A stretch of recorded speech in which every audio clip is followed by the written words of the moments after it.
Welcome to mega TV పక్కా local. Nellore జిల్లాలో రాజకీయ వాతావరణం ఒక్కసారిగా వేడెక్కింది. వైసీపీ ఎమ్మెల్సీ పర్వతిరెడ్డి చంద్రశేఖర్ రెడ్డి విద్యాసంస్థలపై అధికారులు జరుపుతున్న దాడులకు నిరసనగా ఆ పార్టీ ఎమ్మెల్సీలంతా నెల్లూరులో ఏకమయ్యారు.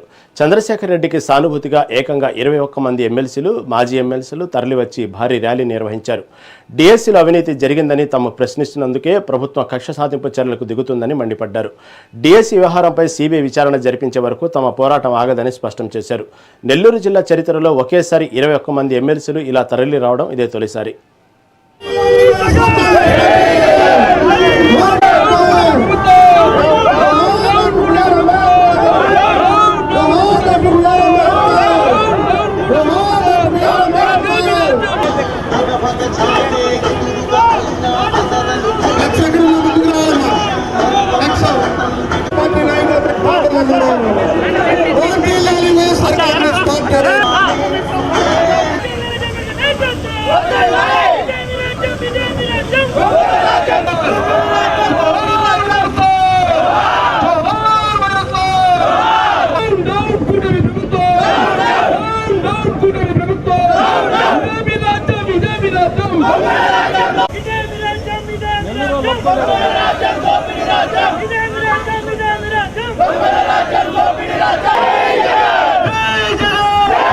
దుందుడుకు స్వభావం కానీ, ఒక మనిషిని ఇబ్బంది పెట్టే తత్వం కానీ, ఒక క్రూరత్వం కానీ అతనిలో కనిపిస్తుంది.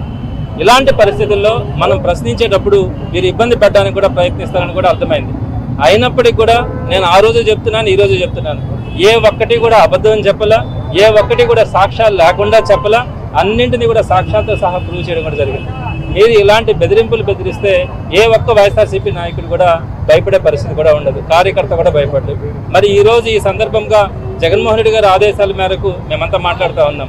మరి ఈరోజు వీరు ఈ ప్రభుత్వం అధికారం ఉందని చెప్పి అధికారాన్ని తీసుకొని వచ్చి నిర్దాక్షిణ్యంగా ఒకే సంస్థకు సంబంధించినటువంటి కళాశాలల మీద దాడులు చేస్తున్నారు. ఓకే, తప్పకుండా చేయండి, మీ చేతుల్లో అధికారం ఉంది, రేపు పొద్దున ఒకటి ఉంటుందన్నది కూడా మర్చిపోకూడదు. ప్రత్యేకించి నాకు ఒక సినిమా డైలాగ్ గుర్తుకొస్తుంది. రాష్ట్రంలో చంద్రబాబు నాయుడు, లోకేష్ ఇద్దరు ఇంతకన్నా దిగజారలేరు అనుకున్న ప్రతిసారి మరింత దిగజారుడు పనులు చేయడం అనేటువంటిది దుర్మార్గమైనటువంటిది, దురదృష్టకరమైనటువంటి విషయం. ఈరోజు కృష్ణ చైతన్య కాలేజీలకు సంబంధించి నెల్లూరు జిల్లాలో ఒక బ్రాండ్ ఉంది. నాకు తెలిసి నేను జిల్లా పరిషత్ చైర్మన్ గా ఉన్నప్పటి నుంచి ఈ రోజు వరకు ఎంతో మంది అనాథ బిడ్డలు, డబ్బు లేనటువంటి వాళ్ళు, ఫీజులు కట్టలేమని చెప్పినటువంటి వాళ్ళకి ఉచితంగా విద్యను అందించినటువంటి ఆ సంస్థ చంద్రశేఖర్ రెడ్డి గారి ఆధ్వర్యంలో అనేక రకాలుగా వృద్ధిలోకి రావడం జరిగింది. ఈ నెల్లూరులో 70 కాలేజీలు ఉంటే ఒక్క చంద్రశేఖర్ రెడ్డి గారి కాలేజీల మీద ఎందుకు దాడి చేశారు? ఎందుకంటే మొన్న జరిగిన డిఎస్సిలో చాలా అవకతవకలు జరిగాయి. దాని మీద అతను ప్రశ్నించారు. సాక్ష్యాధారాలతో సహా ప్రెస్ ముందుకు వచ్చి చెప్పడం జరిగింది. సిబిఐ ఎంక్వైరీ చంద్రశేఖర్ రెడ్డి గారు, మా పార్టీ, జగనన్న మేమందరం కోరడం జరిగింది. అసలు మీరు తప్పు చేయకపోతే సిబిఐ ఎంక్వైరీకి ఎందుకు భయపడుతున్నారు? మీరు మేము అడిగిన వాటికి సమాధానాలు ఎందుకు చెప్పట్లేదు? చెప్పకుండా ఇలా వ్యక్తిగత వ్యాపారాల మీద దాడులు చేయించడం ఏంటి? దుందుడుకు స్వభావం కానీ, ఒక మనిషిని ఇబ్బంది పెట్టే తత్వం కానీ, ఒక క్రూరత్వం కానీ అతనిలో కనిపిస్తుంది. ఇలాంటి పరిస్థితుల్లో మనం శ్రీవాణి ట్రస్ట్ నిధులతో షిరిడి సాయిబాబా ఆలయాలను నిర్మించలేమని ప్రభుత్వం స్పష్టం చేసింది. ఈ మేరకు మంత్రి ఆనం రామనారాయణ రెడ్డి కీలక వ్యాఖ్యలు చేశారు. పౌరాణిక ధర్మశాస్త్రాలలో షిరిడి సాయిబాబా ప్రస్తావన లేదని మంత్రి పేర్కొన్నారు. అంతేకాకుండా షిరిడి సాయి ఆలయాల్లో హైందవ శాస్త్ర ప్రమాణాల ప్రకారం వైదిక కార్యక్రమాలు జరగవని మంత్రి వివరించారు. ఈ కారణాల వల్ల శ్రీవాణి ట్రస్ట్ నిధులను సాయి ఆలయాల నిర్మాణానికి కేటాయించడం కుదరదని ప్రభుత్వం తేల్చి చెప్పింది. నిధులతో షిరిడి సాయికి ఆలయాలు నిర్మించలేమని చెప్పారు. సో షిరిడీకి వెళ్లే హిందూ భక్తులు కూడా చాలా పెద్ద సంఖ్యలో ఉంటారు. వాళ్ళ మనోభావాలను ఏమైనా పరిగణలోకి తీసుకుంటారా? ఈ నిర్ణయానికి రావడానికి ఏ వైదిక పరమైన ప్రమాణాలు కానీ, లేకపోతే ఏ ప్రమాణాలను మీరు పరిగణలోకి తీసుకున్నారు సార్? చట్టపరమైన ప్రమాణాలు ఏమైనా ఉన్నాయా? మామూలుగా మనకున్నటువంటి వైదిక ప్రమాణాలు, ఆగమ శాస్త్రాల ప్రకారం అయితే హిందూ ధర్మాదాయ, దేవాదాయ ఆలయాలు, వాటి పరిరక్షణలోనే ఈ యొక్క శాఖ పనిచేయాలి. షిర్డీ సాయి భక్తులు కూడా హిందువులు ఉన్నారు, ఇతర మతస్థులు ఉన్నారు. సమాజంలో అనేక మంది షిర్డీ సాయి భక్తులు, సేవకులుగా ఉన్నారు. కాబట్టి మొదటి నుంచి పౌరాణిక శాస్త్రాలు మన పురాణ గ్రంథాల్లో చూస్తే షిర్డీ సాయి ఆనాడు ఈ యొక్క పౌరాణిక హిందూ ధర్మశాస్త్రాల్లో లేరు. ఉన్నటువంటి వారిని పరిరక్షించడానికి ఆగమ శాస్త్రాలు వైదిక శాస్త్రాల ఆలోచన ప్రకారమే మనం ఈనాడు వాటిని వృద్ధి చేయడానికి సనాతన ధర్మాన్ని కాపాడడానికి పనిచేస్తున్నాం. షిర్డీ సాయి ఆలయాలు ఎక్కడ ఏర్పడినా మీరు అన్నట్లు హిందువులు ఉన్నారు, అనేక మతస్థులు ఉన్నారు, అలాగే అనేక రకాలుగా ఆలయాలకి ఆర్థిక స్తోమతలు అందించేటువంటి అనేక మంది ఉన్నారు. కాబట్టి ఆలయాలు వాళ్ళు అభివృద్ధి చెందుతూనే ఉన్నాయి, వాళ్ళు దగ్గరుండి వాటిని పోషించుకుంటున్నారు. కాబట్టి హిందూ ఆలయాలకు చెందినటువంటి ఈ నిధులని హిందూ రక్షణ ఆలయాలకు మాత్రమే మనం ఖర్చు చేయాలి. ఇదే సాంప్రదాయం మిగతా కొన్ని సాంప్రదాయాలకి వర్గీకరించే అవకాశం ఉంటుందా సార్? మిగతా ఇట్లాంటి ఈరోజు షిరిడి అయింది, కొంతమంది కొంత ఆందోళన ఉండొచ్చు, మరికొన్ని దేవాలయాలకి ఈ సాంప్రదాయాలను ఏమన్నా ఎక్స్టెండ్ చేసే అవకాశం ఉందా? అంటే మీరు స్పెసిఫిక్గా అడగండి. కొంతమంది అని అంటే మీరు దేని గురించి అడుగుతున్నారు నాకు కూడా తెలియాలి కదా. షిర్డీ సాయిది అయితే నేను చెప్పాను, దీనిలో ఇబ్బంది ఏం లేదు, ఉన్న వాస్తవాలను చెప్పాం. షిర్డీ సాయి ఆలయాల్లో ఈ ఆలయాలు అన్నీ కూడా హైందవ శాస్త్ర ప్రమాణాల ప్రకారం వైదిక కార్యక్రమాలు జరపబడవు, అందుకని అవి మా పరిధిలో లేవు. ఇంకా వేరేది ఏదైనా మీరు ఏదైనా ఉంటే స్పెసిఫిక్గా అడిగితే చెప్పగలరు. సార్, ఇప్పుడు దేవాదాయ శాఖలో రాష్ట్ర ప్రభుత్వాలకు సంబంధించి రాష్ట్రంలో 5 లక్షల వరకు దాదాపుగా భూములు ఉన్నాయనేది అధికారిగా లెక్క. రాష్ట్ర ప్రభుత్వం విద్యార్థుల సమస్యలను తక్షణమే పరిష్కరించాలని డిమాండ్ చేస్తూ ఏలూరు కలెక్టరేట్ వద్ద ఏఎస్ఎఫ్ ఆధ్వర్యంలో విద్యార్థులు ధర్నా చేపట్టారు. పెండింగ్లో ఉన్న 6,000 కోట్ల ఫీజు రియంబర్స్మెంట్ను వెంటనే విడుదల చేయాలని కోరారు. అలాగే యువగళం పాదయాత్రలో మంత్రి నారా లోకేష్ విద్యార్థులకు ఇచ్చిన హామీలను నెరవేర్చాలన్నారు. కార్పొరేట్ విద్యాసంస్థల దోపిడీపై విచారణ జరపాలని, గురుకుల హాస్టల్లోని సమస్యలను పరిష్కరించాలన్నారు. హామీలు అమలు చేయకపోతే రాబోయే రోజుల్లో ఉద్యమాన్ని ఉధృతం చేస్తామని విద్యార్థి సంఘాల నాయకులు హెచ్చరించారు.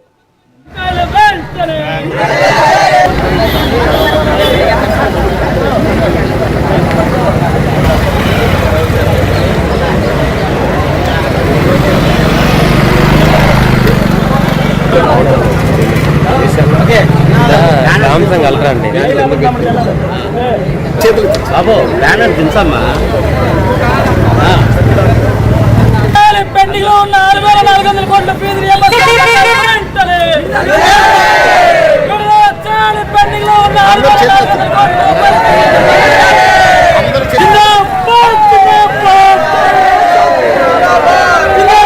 నా పేరు Shivakumar, All India Student Federation AISF Eluru జిల్లా అధ్యక్షుడిని. ఈ రోజు రాష్ట్ర సమితి పిలుపులో భాగంగా ఏలూరు జిల్లా కలెక్టర్ గారి కార్యాలయం వద్ద ఏఐఎస్ఎఫ్ ఆధ్వర్యంలో నిరసన కార్యక్రమం తెలియజేస్తా ఉన్నాం. ఈ నిరసన కార్యక్రమం ముఖ్య ఉద్దేశం కూడా ఈ రాష్ట్ర వ్యాప్తంగా ఇంజనీరింగ్ డిగ్రీ విద్యార్థులు ఎవరైతే ఉన్నారో వాళ్ళందరూ కూడా రావాల్సినటువంటి పెండింగ్ లో 6,400 కోట్ల రూపాయలు విడుదల చేయాలని చెప్పి ఈ సందర్భంగా మేము డిమాండ్ చేస్తా ఉన్నాం. అదే విధంగా ఎస్సీ ఎస్టీ బీసీ సాంఘిక సంక్షేమ వసతి గృహాలు ఉన్నాయో వాటిల్లో ఉన్నటువంటి సమస్యలు పరిష్కరించాలని చెప్పి, మరి మెసేజ్లు పెంచాలని చెప్పి, అదేవిధంగా మరి అనేక విద్యా సంస్థలు జరుగుతున్నటువంటి దోపిడీలు అరికట్టాలని చెప్పి ఈ రోజు మేము డిమాండ్ చేస్తా ఉన్నాం. అదేవిధంగా మరి అనేక విద్యార్థులు ఇంజనీరింగ్ బీటెక్ అదేవిధంగా మరి డిగ్రీ కళాశాలలో చదువుతున్నటువంటి మరి డబ్బులు కట్టలేక చదివినటువంటి సర్టిఫికెట్లు ఆగిపోతా ఉన్నాయి. మరి ఆ సర్టిఫికెట్లు చేత పట్టక మరి విద్యార్థులందరూ కూడా మరి ఇంటికాడ కూలి పనులు చేసుకొని అదేవిధంగా ఏదో 10 రూపాయలు 100 రూపాయలు కూలి పనులు చేసుకునే పరిస్థితి ఈ రాష్ట్రంలో నెలకొంటా ఉంది. కాబట్టి అది సూటిగా నారా లోకేష్ గారు మేము అడుగుతా ఉన్నాం, ఏమైనా నువ్వు యువగలం పాదయాత్రలో ఇచ్చినటువంటి ఏవైతే ఫీజు రియంబర్స్మెంట్ బకాయిలు ఏవైతే పెండింగ్ లో ఉన్నాయో మేము అధికారంలో వచ్చినప్పుడు 100 రోజుల్లోనే మరి పూర్తిగా ఫీజు రియంబర్స్మెంట్ బకాయిలు అందరూ కూడా చెల్లిస్తారని చెప్పావు. అదే విధంగా పీజీ విద్యార్థులకి శాపంగా మారినటువంటి గతంలో జగన్మోహన్ రెడ్డి గారు పీజీ విద్యార్థులకి 77 తీసుకొచ్చారు. తూర్పుగోదావరి జిల్లా కాపవరంలోని తిరుమల విద్యాసంస్థలో విషాదం చోటు చేసుకుంది. పాఠశాల భవనంపై నుంచి దూకి 7వ తరగతి చదువుతున్న ఓ విద్యార్థి మృతి చెందాడు. మృతుడు కాపవరం గ్రామానికి చెందిన నల్ల రవిచంద్రగా పోలీసులు గుర్తించారు. విద్యార్థి భవనంపై నుంచి దూకి ప్రాణాలు కోల్పోవడానికి పాఠశాల యాజమాన్య ఒత్తిడే కారణమని అనుమానాలు వ్యక్తమవుతున్నాయి.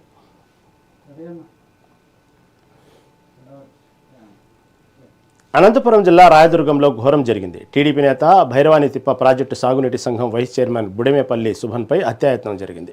ఇటీవలే బీజేపీలో చేరిన మాజీ వైసీపీ నేత బోర్వెల్లి నాగిరెడ్డి తన అనుచరులతో కలిసి ఈ దాడికి పాల్పడ్డారు. బోర్వెల్ వాహనాల సంఘం పెత్తనం విషయంలో తలెత్తిన విభేదాల కారణంగా రాయదుర్గం లక్ష్మీబజార్ వద్ద ఒంటరిగా ఉన్న సుభమన్పై ఇనుపరాడ్లతో విరుచుకుపడ్డారు. స్థానికులు అడ్డుకోవడంతో సుభన్ ప్రాణాలతో బయటపడ్డారు. సమాచారం అందుకున్న పోలీసులు నాగిరెడ్డిని అదుపులోకి తీసుకోగా తీవ్రంగా గాయపడిన సుభన్ ప్రభుత్వ ఆసుపత్రిలో చికిత్స పొందుతున్నారు.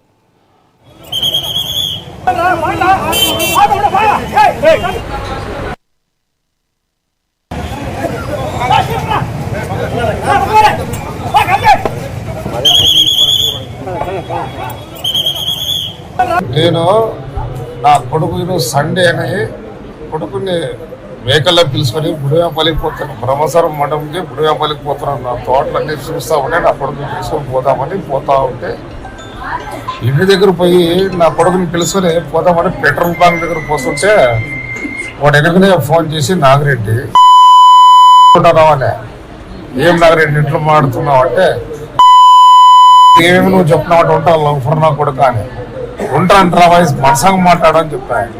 మరై ఇచ్చాను నీకేందలే మరై అని నువ్వు ఉంటారా పెట్రోల్ బ్యాంక్ ఉంటాను రా ఉంటాను. వస్తేనే డైరెక్ట్ వాళ్ళు 5-6 మంది వచ్చి కారు దిగి నేను ఆడు పెట్రోల్ బ్యాంక్తోనే కూర్చున్నాను. ఇనుపు రాడ్లు తీసుకొని వెహికల్ కిందకేసి కొట్టి తొక్కి కాలేసి బుజ్జి మీద వేసి కుత్తి మీద కాలేసి తొక్కినారు. అంటే చంపేదానికి రెడీగా వచ్చేసారు. జాగిరాడు తీసుకొని కార్లది కూడా ఇదకంత కొట్టి ఇష్టానుసారం సంపలను డిసైడ్ అయి వచ్చినారు. అంతకుముందు బోర్వేల్ ప్రెసిడెంట్ గా ఆయన ఉన్నాడు.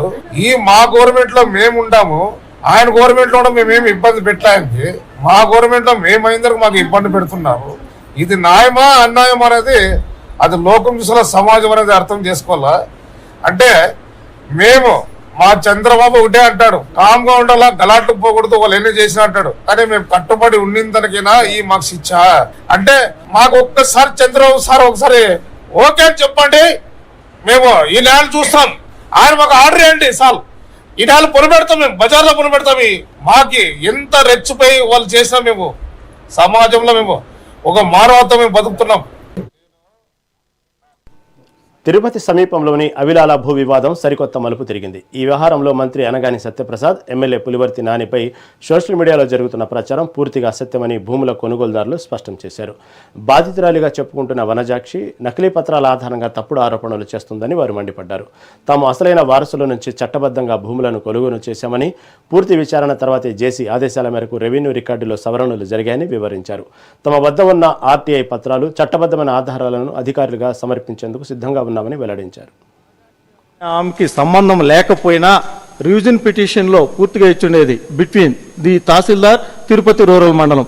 ఎవరెవరు అంటే the revenue divisional officer Tirupati K Chennakesavulu son of K Yathirajulu, K Padma wife of Bhaskar, K Venkateswara Prasad Yathirajulu, K Sudhakar Yathirajulu. వీళ్ళకి ఇచ్చినటువంటి ఆర్డర్ మీద తహసీల్దార్ గారు చేయలేమని చెప్పి రివిజన్ పిటిషన్ డిలేగా అంటే 2023లో ఇచ్చినటువంటి ఆర్డర్ని దగ్గర 3 సంవత్సరాల తర్వాత ఇప్పుడున్నటువంటి జేసీ గారి దగ్గర రివిజన్ పిటిషన్ ఫైల్ చేశారు. ఈ రివిజన్ పిటిషన్లో వీళ్ళకి సంబంధం లేకపోయినటువంటి వనజాక్షన్ గారు కూడా వాళ్ళు కూడా ఇంక్లూడ్ అయ్యారు. ఇంక్లూడ్ అయిన తర్వాత ఇదే ఆర్డర్లో క్లియర్గా జేసీ గారు క్లియర్గా ఇచ్చారు సంబంధం. చూడండి 1986 31/1/1986లో డాక్యుమెంట్ నెంబర్ 535 దీంట్లో చేసుకున్న మునికృష్ణారెడ్డి సేల్ 3 ఎకరాల 67 సెంట్లు 3 ఎకరాల 67 సెంట్లు. కానీ ఆ సర్వే నెంబర్లో ఉండేటటువంటి 476/1లో 3 ఎకరాల 17 సెంట్లే ఏ రిజిస్టర్ ప్రకారం కానీ 10-1 రిజిస్టర్లలో కానీ అడంగలు కానీ భూమి పుట్టినప్పటి నుండి ఉండేది వచ్చి 3 ఎకరాల 17 సెంట్లే. దాని హద్దులు కానీ అన్నీ మార్చి సంబంధం లేని వ్యక్తుల ద్వారా వాళ్ళు రిజిస్ట్రేషన్ చేసుకొని వాళ్ళకి లేకుండా దగ్గర ఈమె చెప్తున్నటువంటి వనజాక్షి చెప్తున్నటువంటి ఆమె ఏం చెప్తుందంటే 2022 నుండి 2002లో రిజిస్ట్రేషన్ చేసుకొని చైన్ లింక్ ద్వారా మొత్తం అంతా పెండింగ్ రిజిస్ట్రేషన్ చేసుకొని ఆ పెండింగ్ రిజిస్ట్రేషన్ మళ్ళీ కోర్టులలో రిలీజ్ చేసుకుంది. ఆ వనజాక్షి అనే ఆమెకి సంబంధం లేకపోయినా రివిజన్ పిటిషన్లో పూర్తిగా నేను ఇక్కడ ఆవిలాల్లో నేను మా మిత్రుడు ఇద్దరం కలిసి 476/1 అనే ల్యాండ్ 3 ఎకరాల 17 సెంట్లు కొనడం జరిగింది. అయితే ఈ సక్రమంగా రెవెన్యూ అధికారులు కోర్టులు అన్ని హక్కులు కల్పించి మీకున్నాయి కొనండి తెలిసి చెప్పిన తర్వాత ఆర్డర్లు వచ్చిన తర్వాత మేము ఆ పొలాన్ని కొనడం జరిగింది. అయితే గత 3-4 రోజులుగా వనజమ్మ అనే ఒక ఆవిడ దేవంతా దొమ్మి చేసి ఏదో ఆక్రమించుకొని దౌర్జన్యం చేసి రికార్డులు తారుమారు చేసి చేసుకున్నారని అనవసరంగా మా పేర్లు ప్రభుత్వం ఎమ్మెల్యే గారని మినిస్టర్ గారని ఇంకా అధికారులని చెప్పడం చాలా శోచనీయం. ఆమె 1986లో మునికృష్ణారెడ్డి అని ఆయన ఫేక్ రికార్డు తయారు చేసుకుని 3 ఎకరాల 17 సెంట్లను 3 ఎకరాల 65 సెంట్లుగా చూపించి తప్పుడు పత్రాలు సృష్టించి ఆ మదర్ డాక్యుమెంట్ పెట్టుకొని ఆమె రకరకాల పెండింగ్ రిజిస్ట్రేషన్ తోటి సుమారు 12 డాక్యుమెంట్లు చేసుకుని ఇవన్నీ మా అన్ని చేసినారు, తప్పు చేసినారు, మోసం చేసినారని చెప్పడము మాకు చాలా బాధ కలిగించింది. ఎందుకంటే ప్రతిరోజు పేపర్లో రావడము పలానా వాళ్ళు మోసం చేసినారు, దొంగిలించినారు, కబ్జాలు చేసినారు అని మాకు కావాల్సిన అందరికీ క్షోభ కలుగుతుంది. నేను ఇక్కడ ఆవిలాల్లో నేను మా మిత్రుడు ఇద్దరం కలిసి చిత్తూరు జిల్లా పులిచెర్ల మండలం కోటపల్లి అటవీ ప్రాంతంలో ఓ ఒంటరి ఏనుగు సంచరించి కలకలం రేపింది. అటవీ ప్రాంతానికి సమీపంలోని వ్యవసాయ పొలాల్లోకి ప్రవేశించిన ఏనుగు పంటలను తొక్కి నాశనం చేసింది. ఈ క్రమంలో పలు మామిడి చెట్లు దెబ్బతిన్నాయని, పంట నష్టం వాటిల్లడంపై రైతులు తీవ్ర ఆందోళన వ్యక్తం చేస్తున్నారు. సమాచారం అందుకున్న అటవీ శాఖ అధికారులు ఘటనా స్థలాన్ని పరిశీలించి పరిస్థితిని సమీక్షించారు. ఏనుగు ఇంకా సమీప అటవీ ప్రాంతంలోనే ఉండే అవకాశం ఉన్నందున గ్రామస్తులు అప్రమత్తంగా ఉండాలని అధికారులు హెచ్చరించారు.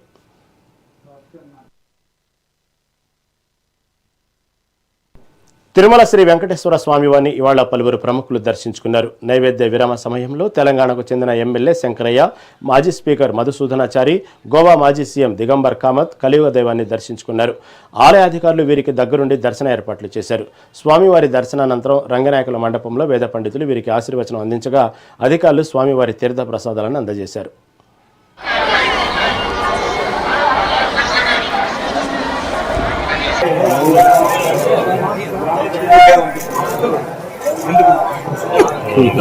వెరీ గుడ్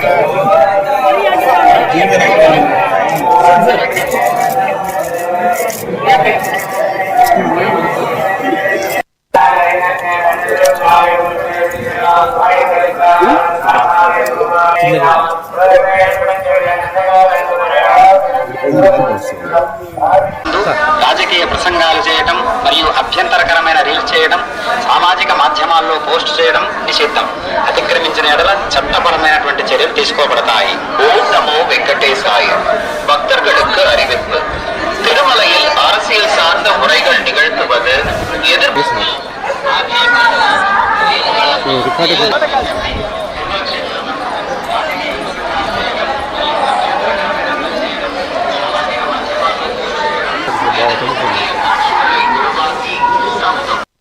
తీసుకోబడతాయి.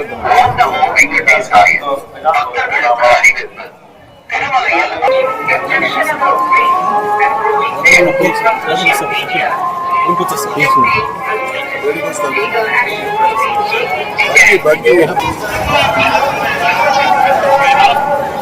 ఎన్నిసార్లు దర్శించుకున్నా తనవి తీరదు.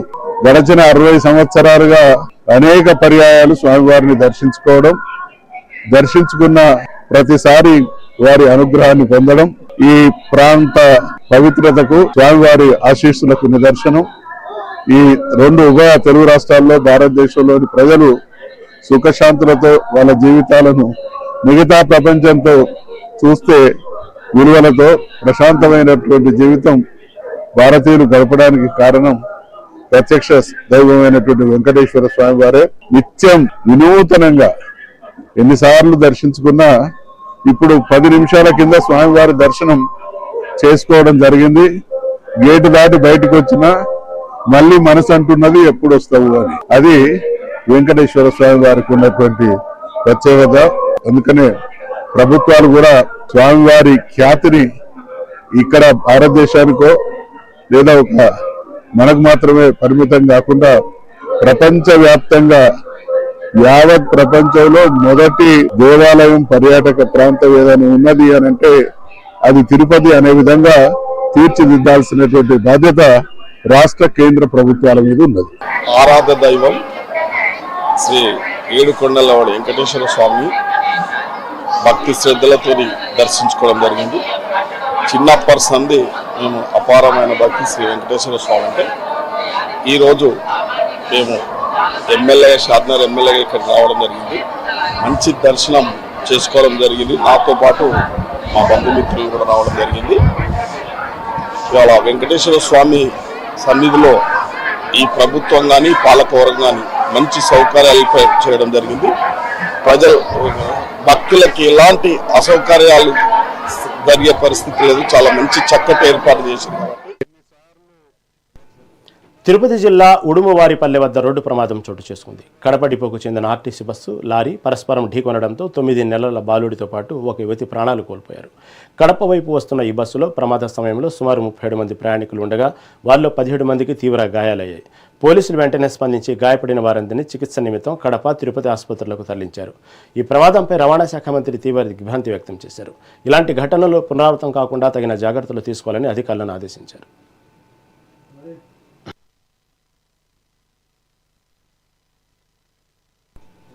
పల్నాడు జిల్లా నారాయణపురంలో దారుణం జరిగింది. 70 ఏళ్ల వయసున్న నాయనమ్మపైనే ఓ మనవడు అత్యాచార యత్నానికి పాల్పడ్డాడు. వృద్ధురాలు తన ఇంటి ముందు ఆరు బయట నిద్రిస్తున్న సమయంలో మనవడు వరుసన 25 ఏళ్ల యువకుడు ఆమెపై ఘాతుకానికి ఒడిగట్టాడు. భయంతో వృద్ధురాలు గట్టిగా కేకలు వేయడంతో చుట్టుపక్కల వారు నిద్రలేచి ఘటనా స్థలానికి చేరుకున్నారు. దీంతో నిందితుడు అక్కడి నుంచి పరారయ్యాడు. బాధితురాలి ఫిర్యాదు మేరకు నిందితుడు వెంకట్పై కేసు నమోదు చేసి దర్యాప్తు చేపట్టినట్లు ఎస్ఐ పాపారావు తెలిపారు.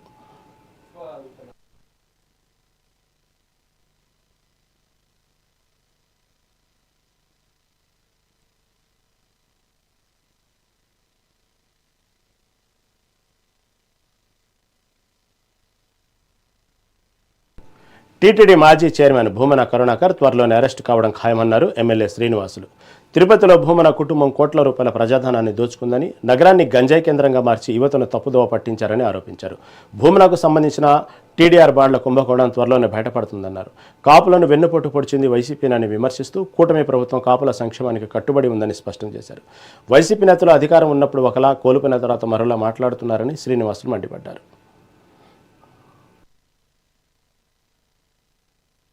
నేను ఒకటే చెప్తున్నా, దేశం సమాజం బాగుండాలి అనుకునే వారిని కులాల చట్టంలో బంధించడం కరెక్ట్ కాదు అని పవన్ కళ్యాణ్ గారు చెప్పిన మాటలను వక్రీకరించి ఇష్టం వచ్చినట్లుగా మాట్లాడుకుంటున్నారు. అది కాకుండా ఒకసారి మీరు ఆలోచించుకోండి. దేశం సమాజం బాగుండాలి, ప్రజలు బాగుండాలని కోరుకునే నాయకులలో జనసేన పార్టీ అధ్యక్షులు పవన్ కళ్యాణ్ గారు ఒకరనేసి కూడా తెలుసుకోవాల్సిన అవసరం ఎంతైనా ఉంది. కులం లేదు అనే పవన్ కళ్యాణ్ పిఠాపురంలో ఎందుకు పోటీ చేశారని వైఎస్ఆర్ కాంగ్రెస్ పార్టీ బలిస్తూ అడుగుతున్నారు. నేను ఒకటే చెప్తున్నా, ఇప్పుడు పులివెందులలో జగన్మోహన్ రెడ్డి అక్కడే పోటీ చేస్తున్నాడు కదా. ప్రతిసారి ఆయనకు నిజంగా ధైర్యం ఉంటే పులివెందుల నుంచి తప్పి ఇంకో చోట కూడా నిలవమిచ్చి గెలవమని చూద్దాం.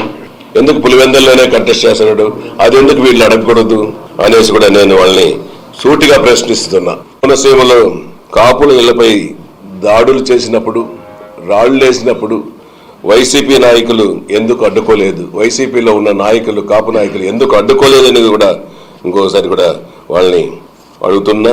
ఖండించలేదు, వాళ్ళకు సానుభూతి కూడా తెలపడం లేదు. జగన్మోహన్ రెడ్డి ప్రశ్నించలేని వైసీపీ నాయకులకు జనసేన అధ్యక్షులు పవన్ కళ్యాణ్ గారిని విమర్శించే అర్హత లేదు అనేసి కూడా ఖచ్చితంగా కూడా చెప్తున్నాను. తిరుపతి పట్టణంలోనే వేల కోట్లు దోచుకున్నారు. ఒక పుణ్యక్షేత్రంలో గంజాయి అమ్ముకునే సంస్థను నెలకొల్పారు 5 ఏళ్లలో. అది 1.5 సంవత్సరం 2 సంవత్సరాలు పట్టింది.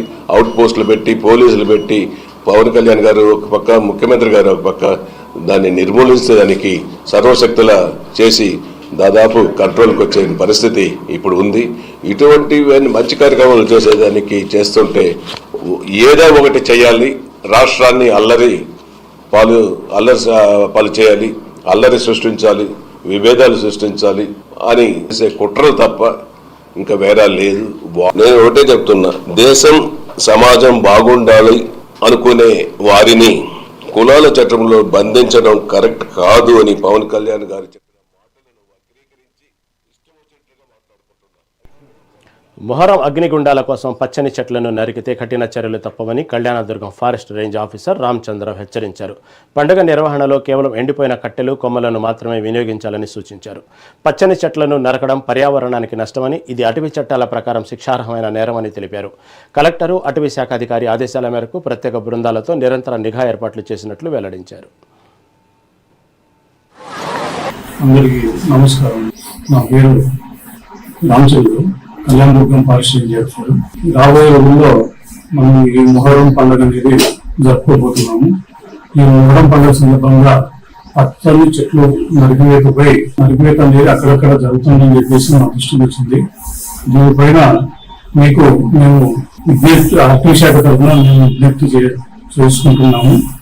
మన పూర్వీకులు మన కళ్యాణదుర్గం, రాయదుర్గం కాన్స్టిట్యూన్సీ పరిధిలోని వివిధ మండలాల్లో, గ్రామాల్లో లోని ప్రజలు ఇంత ముందుకు పూర్వీకులు ఎంతో భక్తి శ్రద్ధగా ఈ పండుగ అనేది జరుపుకునేవారు. ఈ పండుగలో భాగంగా ఈ పవిత్రమైన గుండంలో మన పూర్వీకులు ఎండిన చెట్ల భాగాలైనటువంటి కొమ్మలు కానీ, ముద్దులు కానీ, వేర్లను కానీ, లేదంటే వ్యవసాయానికి పనికిరాని వస్తువులు ఏమైనా ఉంటే అవి తెచ్చి వేసుకుని ఆ గుండంలో వేసి పండుగ ఎంతో ఆనందంగా జరుపుకునేవాళ్ళు. కానీ ప్రస్తుతం పచ్చని చెట్లు నరికి ఆ గుండంలో వేస్తున్నారనే విషయం మా దృష్టికి వచ్చింది.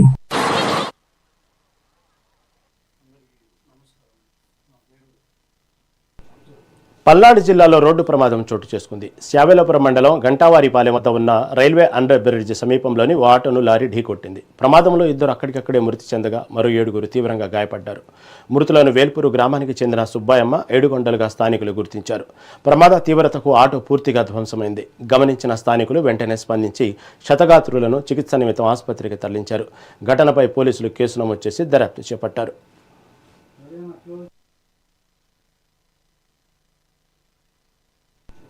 రైట్, ఇవి ఇప్పటివరకు నా పక్కా లోకల్ అప్డేట్స్. చూస్తూనే ఉండండి మెగా 9 టీవీ.